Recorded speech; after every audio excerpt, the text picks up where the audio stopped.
अगर आप भी मयूर फिल्म भोजपुरी के ऑडियो वीडियो देखना चाहते हैं तो प्लीज़ हमारे चैनल को सब्सक्राइब करें और बेल आइकन दबाना ना भूलें। लखीमपुर के घाटे जई हो, लखीमपुर के घाटे जई हो। मयूर रिकॉर्डिंग स्टूडियो मेहपुरवा। लखीमपुर के घाटे जई हो।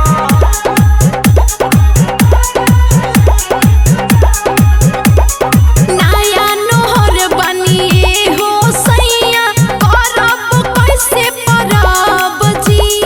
छठ की पूजा नवा होता अंगनवा, रउआ तो बानी अरब जी।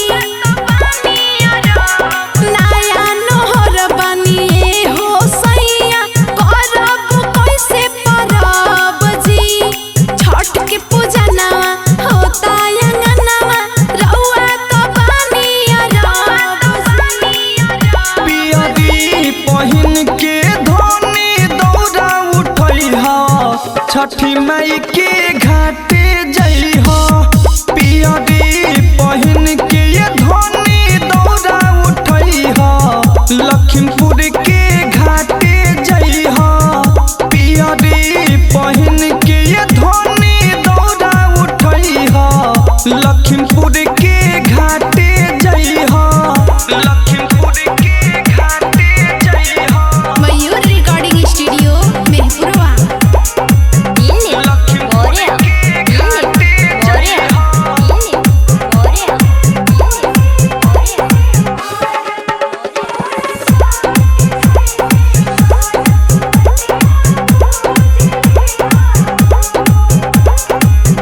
बहराइच शहर से चुनरी कलसा मंगवादी। फोन के देवर जी से विदिया बनवादी। फोन के देवर जी से विदिया बनवादी। बलिया शहर से चुनरी कलसा मंगवादी। फोन के देवर जी से विदिया बनवादी। कुछ नहीं कमी होई ना घबरई हो, माई से अरजी लगई हो। पियरी पहिन के धोनी दौरा उठई हो, लखीमपुर के घाटे जई हो। पियरी पहिन के धोनी दौरा उठई हो, लखीमपुर के घाटे जई हो। लखीमपुर के घाटे जई हो। लखीमपुर के घाटे जई हो।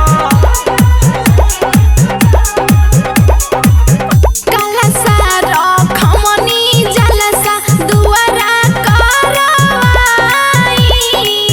यशोदा सिंह पल्लवी से माई के गीतिया गवाई।